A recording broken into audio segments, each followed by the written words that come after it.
مشاہدے میں آیا ہے ویڈیو کال پر انسان سامنے والے سے زیادہ خود کی شکل دیکھتا ہے، کہیں وہ برا تو نہیں لگ رہا۔ پاکستانیوں کی زندگی، گرمی میں وابڈا کو گالیاں، سردی میں سوئی گیس والوں کو گالیاں اور نارمل موسم میں مچھر کو گالیاں۔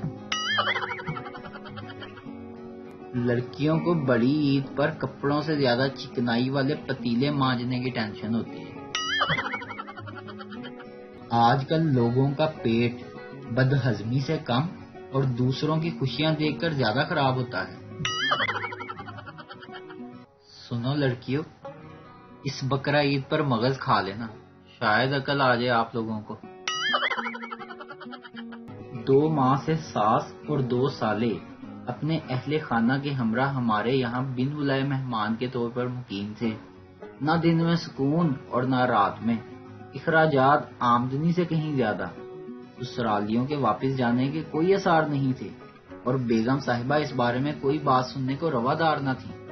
ایک ڈاکٹر دوست کی سفارش اور 15,000 روپے دے کر کل دفتر سے واپسی پر کرونا پازیٹیو کی رپورٹ لے کر گھر پہنچا۔ خبر سننے کے 15 منٹ بعد ہی ساس اور سالے اپنا پورا سامان سمیٹے بغیر ہی گھر چھوڑ گئے۔ دفتر سے چھٹی مل گئی، اب کمرے میں لیٹا سکون سے ڈرامے دیکھ رہا ہوں اور کتابیں پڑھ رہا ہوں۔ اچھی بات یہ ہے کہ بیگم صاحبہ کھانا اور چائے بھی کمرے کے دروازے پر رکھ کر چلی جاتی ہیں۔